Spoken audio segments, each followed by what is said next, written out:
भगवान श्याम सुंदर के पास पहुंचनी है। भगवान ने सबका स्वागत किया कि स्वागतम भो महाभाग प्रियम किम करवाणि वह। भगवान श्याम सुंदर ने कहा कि अरे गोपिकाओं, तुम्हारा स्वागत है, स्वागत है, आओ आओ। सारी गोपिकाएं पहुंच गई महाराज। भगवान ने बड़ा सुंदर उपदेश दिया। भगवान कहते हैं, अरे गोपी, तुम सभी लोग अपने अपने पतियों का परित्याग करके मेरे पास आई हो। तुमको पता है कि जो स्त्री पतिव्रत धर्म का पालन करती है, संसार में कोई दुर्लभ वस्तु उसके लिए नहीं है। इसलिए तुम अपने अपने घर जाओ। भगवान श्याम सुंदर पतिव्रत धर्म का उपदेश देते हैं। कह रहे हैं कि हे गोपी, एक स्त्री अपने पति की सेवा किया करती थी, निरंतर अपने पति का पूजन ध्यान किया करती थी। एक दिन की बात है कि वह अपने पति के सिर को अपने गोद में लेकर के सिर को दबा रही थी, सिर की सेवा कर रही थी।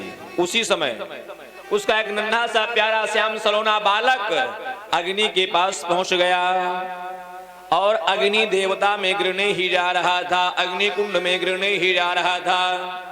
तब वह स्त्री सोचती है कि सुतम पतंदम हि समीक्ष पावके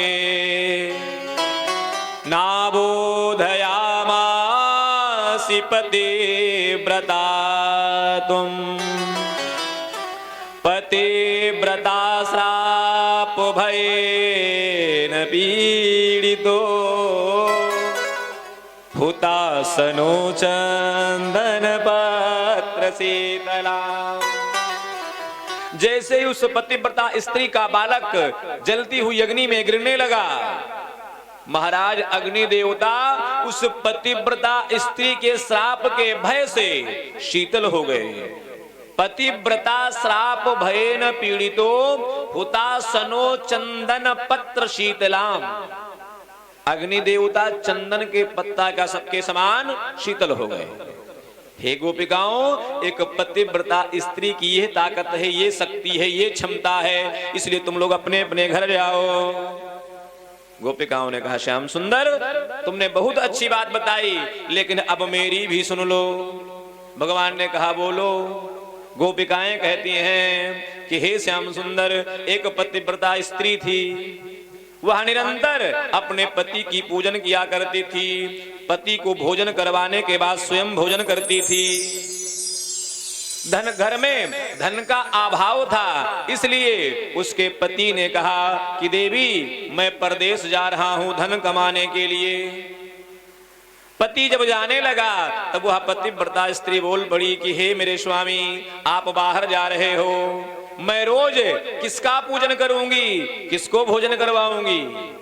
तब उसके पति ने कहा कि देखो देवी, मैं तुमको अपना चित्र दे देता हूं, एक फोटो दे देता हूं। तुम प्रत्येक दिन स्नान करना, सुंदर रसोई बनाना और उसके बाद इस फोटो का पूजन करके भोग लगा करके पा लिया करना।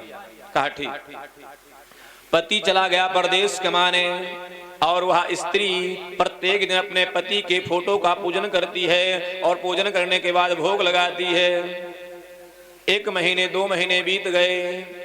एक दिन की बात है कि उसका पति आ गया, दरवाजे पर खड़ा था। इधर वह पतिव्रता स्त्री अपने पतिदेव का पूजन करने के लिए फोटो के पास बैठी थी।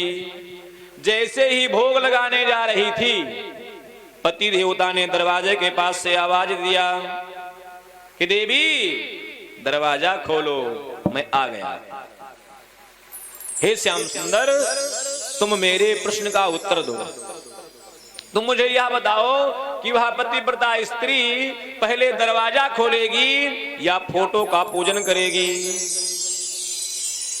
क्या करेगी? आप लोग बताइए। दरवाजा खोलेगी ना? फोटो तो एक माध्यम था, पहले दरवाजा खोलेगी। क्यों? क्योंकि वास्तविक पति तो दरवाजे के पास खड़ा हुआ है। श्याम सुंदर ने भी यही कहा कि हे गोपी, उसका वास्तविक पति दरवाजे के पास खड़ा है, इसलिए उस पतिव्रता स्त्री को चाहिए कि फोटो का पूजन ना करते हुए सीधा दरवाजा खोले और जो प्रत्यक्ष रूप में पति है उसका पूजन करे। गोपिकाओं ने कहा कि हे श्याम सुंदर, यही तुम्हारे प्रश्नों का उत्तर रहा।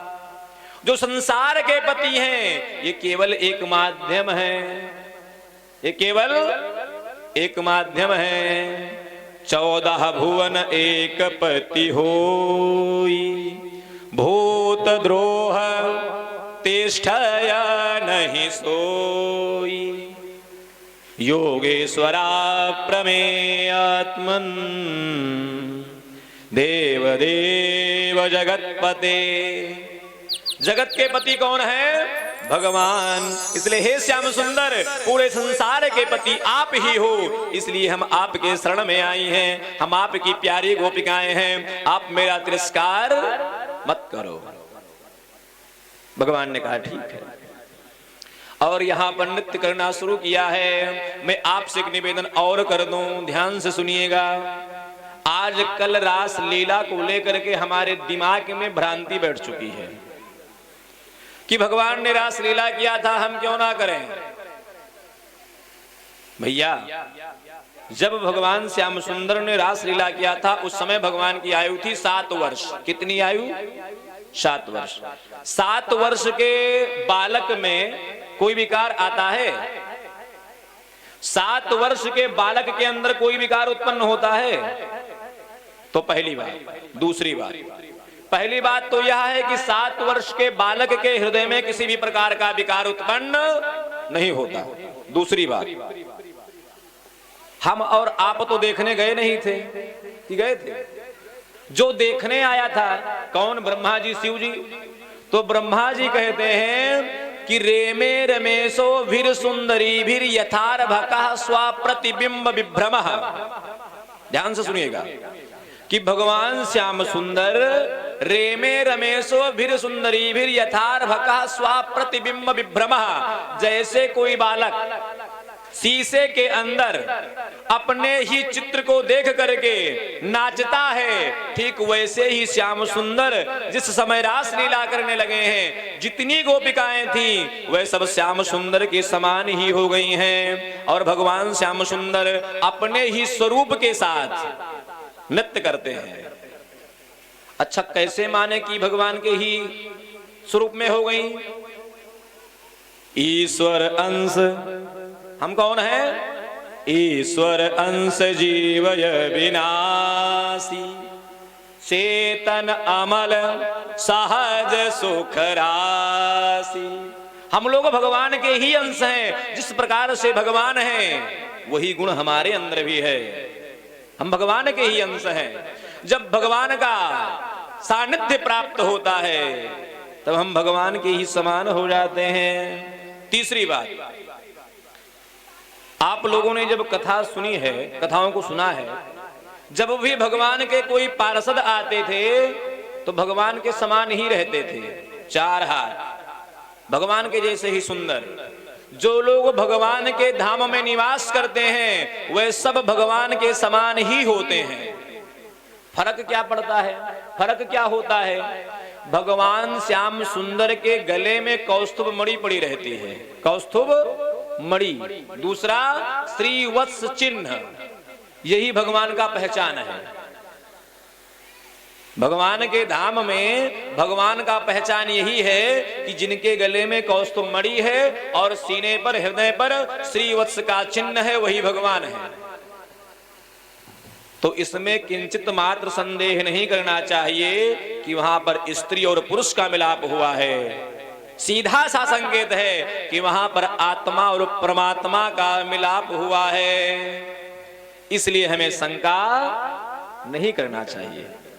ब्रह्मा जी ने स्पष्ट खुले शब्दों में कहा है, यथार्भकः स्वप्रतिबिंब विभ्रमः।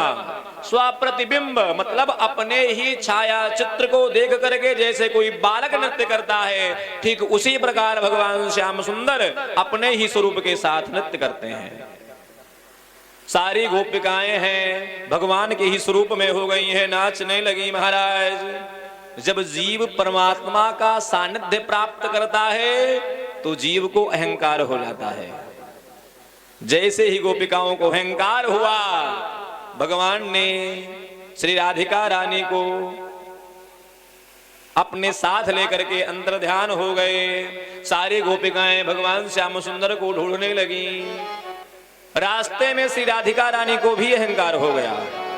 भगवान श्याम सुंदर ने राधिका रानी को भी रास्ते में छोड़ दिया और अंतर ध्यान हो गए। सारी गोपिकाएं एकत्रित होकर के भगवान श्याम सुंदर को याद करती हैं, विरह में खोजती हुई आगे बढ़ती हैं, कहती हैं कि हे श्याम सुंदर तुम कहां चले गए, मुझे दर्शन दो। हे श्याम सुंदर तुम मुझे दर्शन दो, कहां चले गए। इतना विरह में व्याकुल हो गई हैं कि लता पताओं से पूछती हैं कि तुम मुझे बता दो कि श्याम सुंदर कहां गए। कोई बड़ा वृक्ष होता है तो उन वृक्ष को देख करके कहती हैं, अरे पीपल के वृक्ष तुम बता दो कि श्याम सुंदर कहां पर हैं, तुमको तो दूर तक दिखाई देता है, मुझे बताओ श्याम सुंदर कहां है। और आगे बढ़ती हैं तो देखती हैं कि एक तुलसी का पौधा लगा हुआ है। तुलसी मैया के पास जाती हैं और कहती हैं कि कश्चिद तुलसी कल्याणी गोविंद चरण प्रिय। हे तुलसी तुम तो गोविंद की अत्यंत प्रिया हो, तुमको तो पता होगा कि श्याम सुंदर कहां गए हैं। तुलसी कुछ नहीं बोलती। तब गोपिकाएं कहती हैं, मैं जानती हूं कि तुम हमको सौत मानती हो, तुम चाहती हो कि श्याम सुंदर हमको कभी ना मिले, वह हमको कभी ना प्राप्त हो। इस प्रकार से सारी गोपिकाएं पहुंची हैं श्री यमुना जी के तीर पर और एक गीत गाती हैं। बालक को बैठा दो भैया, काहे बोलिए भक्त वत्सल भगवान की जय। सारी गोपिकाओं ने एक सुंदर गीत गाया है जिसे हम भागवत जी में गोपी गीत के नाम से जानते हैं। क्या सुंदर गीत है। जयति तेधिकं जन्मना व्रजा शयति मंदिरा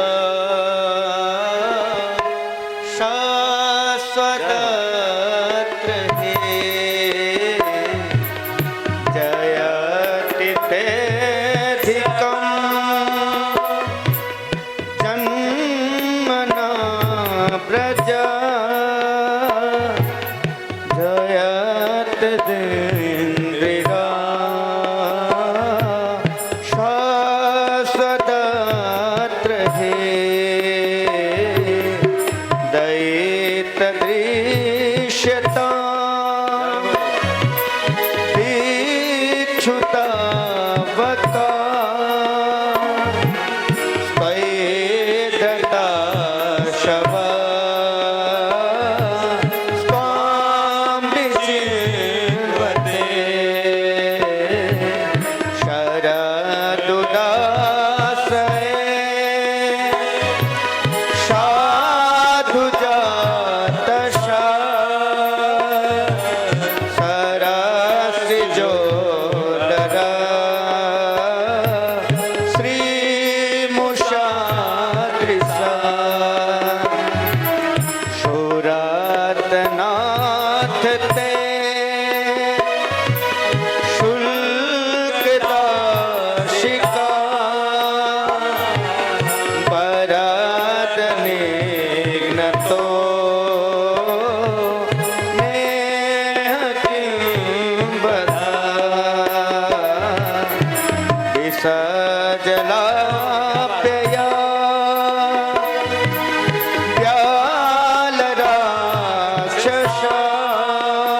प्रार्थितो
कहती है कि हे श्याम सुंदर जयति तेधिकम जन्मना व्रजा सरयत इंदिरा सस्वदत्र ही। हे श्याम सुंदर आपके जन्म लेने मात्र से इस ब्रज की, इस वृंदावन धाम की महिमा अधिक हो गई है। कहा कैसे?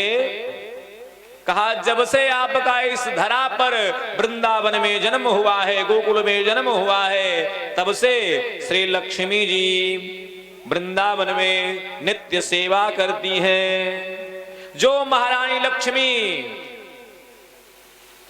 गोलोक धाम में स्वयं विराजमान रहती है आसन पर, आपके वाम अंग पर, वाम अंग के स्थित जगह पर, वही लक्ष्मी जी यहां पर निरंतर सेवा करती हैं। इसलिए हे श्याम सुंदर ते जन्मना अधिकम जयति ब्रज, आपके जन्म लेने मात्र से इस ब्रज की महिमा अधिक हो गई है। बड़ी सुंदर गीत गाया है महाराज। भगवान ने कहा कि गोपिकाओं तुम हमसे ज्यादा प्रेम नहीं करती हो, अगर तुम हमसे ज्यादा प्रेम करती तो अब तक प्राण निकल गए होते।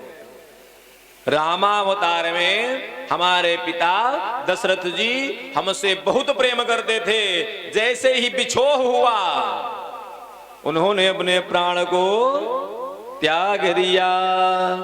कि बंधु अवध भुआल सत्य प्रेम जहि राम पद, बिछुरत दीन दयाल प्रिय तन तृण इव परिहरऊ। हमारे पिता दशरथ जी ने रामावतार में अपने प्रिय तन को तिनके के समान परित्याग कर दिया। हे गोपिकाओं अगर तुम मुझसे अधिक प्रेम करती तो अब तक शरीर छूट जाता। गोपिकाओं ने कहा कि हे श्याम सुंदर मेरा शरीर अब तक छूट गया होता, लेकिन मैं क्या करूं, मैंने एक अमृत पान कर लिया है। कौन सा अमृत? तव कथामृतम तप्त जीवन कबीभिरीडितम कल्मषापहम। हे श्याम सुंदर मैंने आपके कथामृत का पान कर लिया है, वह अमृत मुझे मरने नहीं दे रहा है। कहा अमृत का प्रभाव क्या है? कहा श्रवण मंगलम, जो भगवान के कथा को निरंतर सुनता है उसके जीवन में मंगल होता है। कहा और तप्त जीवनम, जिसके जीवन में दुख हो, पीड़ा हो, वियोग हो, वे आपकी कथा को अगर सुनते हैं तो उनके जीवन में मंगल होने लगता है। इसलिए हे श्याम सुंदर मैंने आपके मंगल कथा को श्रवण कर लिया है, इसलिए मेरे प्राण निकल नहीं रहे। सारी गोपिकाएं यमुना जी के तीर पर खड़ी होकर के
वत्सल भगवान की जय। आज सारी गोपिकाएं यमुना जी के किनारे वियोग में पीड़ित होकर के भगवान श्याम सुंदर को याद करती हैं, निवेदन करती हैं कि हे प्रभु आप कहाँ हैं, आपका मैं दर्शन करूं।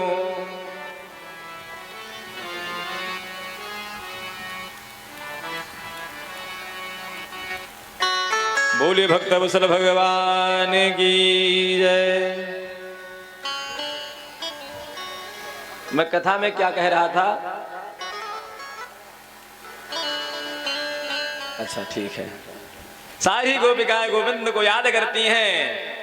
18 श्लोकों में गान किया परंतु भगवान प्रकट नहीं हुए। ध्यान से सुनिएगा, क्या सुंदर ज्ञान मिलता है यहाँ पर। 18 श्लोकों में गोपिकाओं ने अपने कष्ट को बताया है। क्या बताया है? अपने कष्ट के बारे में कि हे श्याम सुंदर, हम आपके वियोग में, आपके वियोग में पीड़ित हैं, दुखित हैं। हे श्याम सुंदर, अपना दर्शन दो, मैं आपका दर्शन करना चाहती हूँ। हे मेरे नाथ, हे मेरे गोविंद, हे मेरे माधव, दर्शन दो। भगवान नहीं प्रकट हुए। 19वें श्लोक में सारी गोपिकाओं ने एक साथ मिल करके भगवान के कष्ट के बारे में बताना शुरू किया। जब तक हम भगवान से अपने कष्ट के बारे में बताएंगे तब तक भगवान मिलने वाले नहीं है। जैसे आप भगवान से भगवान के बारे में बताना शुरू कर दोगे कि हे प्रभु, यत्ते सुजात चरणम बुरुहं स्तनेषु भीतासने प्रियदधि महिकर्क सेसु तेनाटवीमटसितद्व्यथतेन किंस्वी कुर्पादिभिर्भ्रमदिभिर्भवदायुषाम्। सारी गोपिकाएं कहते हैं कि हे श्याम सुंदर, मुझे पता है कि आप नंगे पैर जंगल के रास्ते में भटक रहे हो। जितनी मैं आपके पीछे आती हूं उतना आप आगे आगे जंगल में जा रहे हो। हे श्याम सुंदर, आपके जो पैर हैं अत्यंत कोमल हैं। भगवान के चरण जो हैं कितने कोमल हैं। नवकंजलोचन कंज मुख कर कंज पद कंजारूढ़म। नवकंजलोचन कंज मुख कर कंज पद कंजारूढ़म।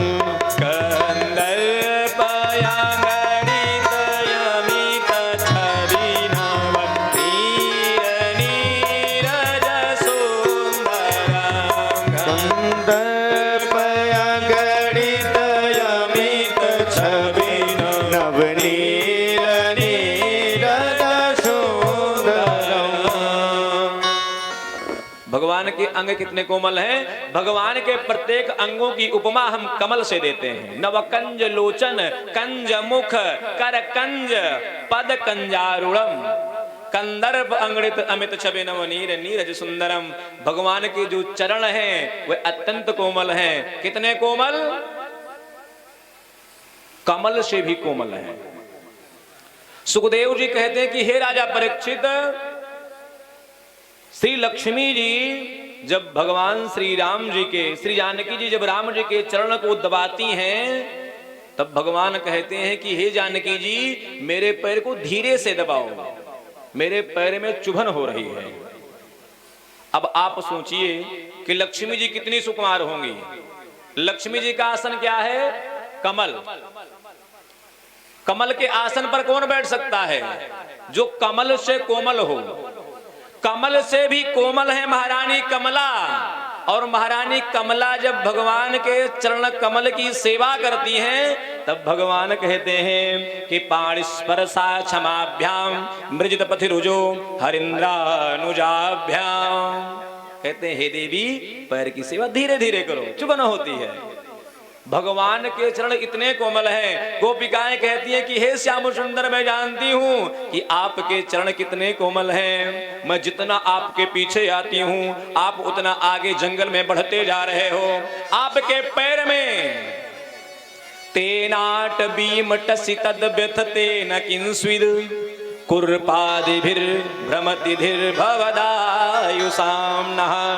इस जंगल में तेना कुरुपादिभिर्भ्रमतिभिर्भवदायुषाम् नः, वे छोटे छोटे कंकड़, वे छोटे छोटे कांटे जब आपके पैरों में चुभते होंगे तो अत्यंत कष्ट होता होगा। इसलिए हे नाथ, हे मेरे स्वामी, हे मेरे माधव, हे मेरे गोविंद, अब आपको हम खोजने के लिए आगे नहीं आएंगे, हम यही रुक जा रहे हैं। हे श्याम सुंदर, आप अपने आप को कष्ट मत दो।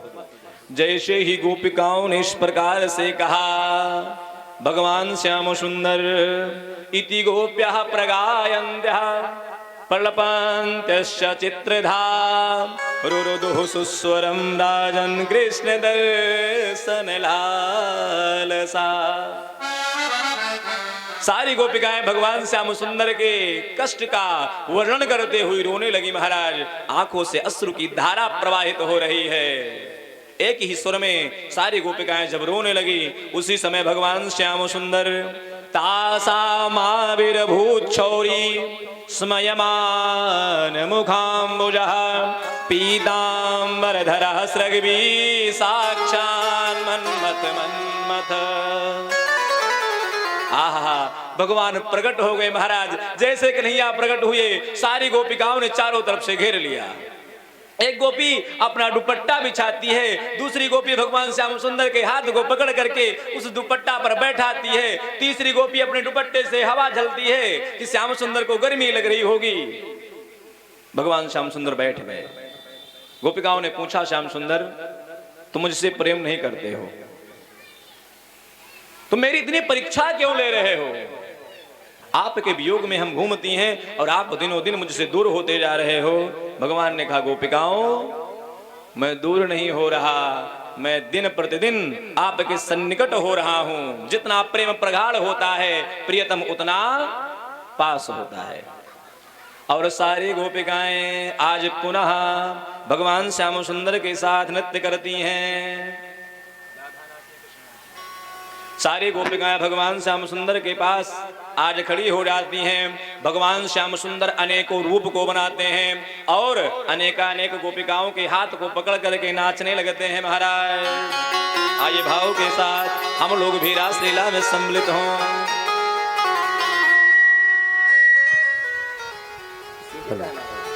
कि राधा नाचे कृष्ण नाचे, नाचे गोपीजन, मन मेरो बन गयो सखी रे पावन वृंदावन। राधा नाचे कृष्ण नाचे, नाचे गोपीजन, नाचे गोपीजन, मन मेरो बन गयो सखी रे पावन वृंदावन। ओ मन मेरो बन गयो सखी रे पावन वृंदावन। ओ राधा नाचे कृष्ण नाचे, ओ राधा नाचे कृष्ण नाचे, नाचे गोपीजन, मन मेरो बन गयो सखी रे पावन वृंदावन।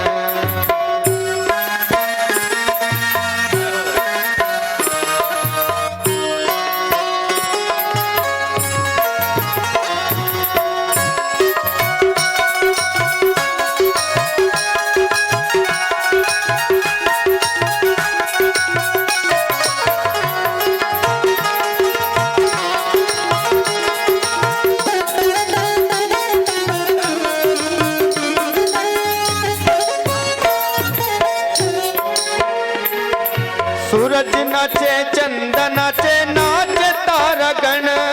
सूरज नाचे चंदा नाचे, नाचे तारा गण। हो सूरज नाचे चंदा नाचे, नाचे तारा गण। सूरज नाचे चंदा नाचे, नाचे तारा गण। हो मन मेरो बन गयो सखी रे पावन वृंदावन। मन मेरो बन गयो सखी रे पावन वृंदावन।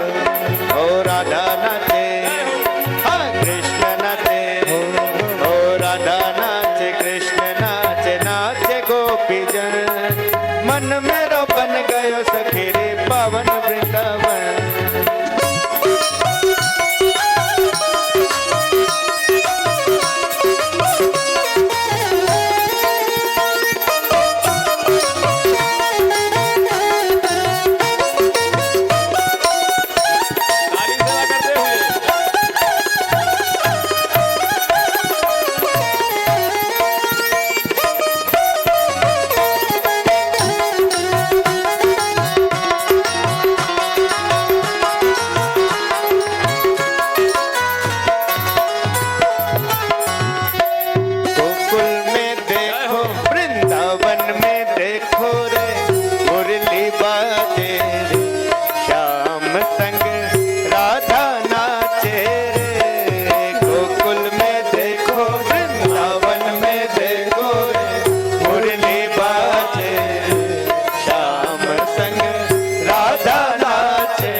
रास रचो है यमुना किनारे, रास रचो है।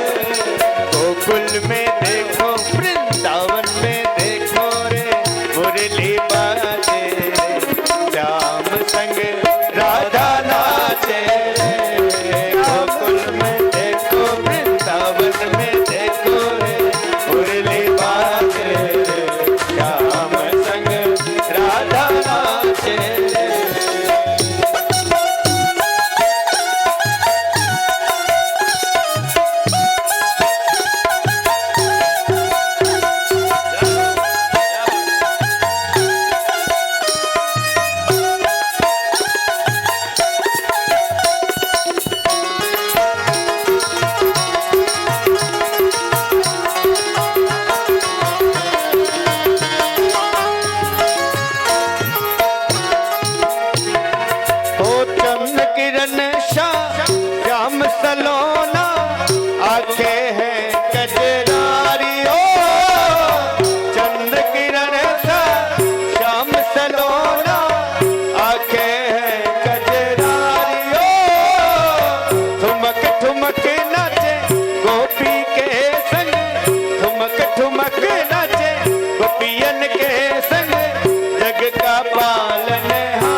किनारे रास रचो है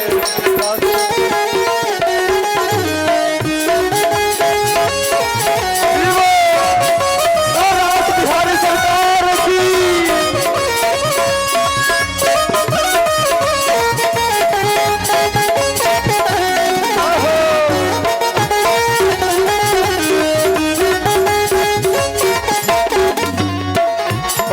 छम छम नाचे राधा रानी सुनकर मीठी मुरलिया छम छम नाचे राधा रानी सुनकर मीठी मुरलिया शाम छवि पर सब बलिहारी गोपी ग्वाल सब गैया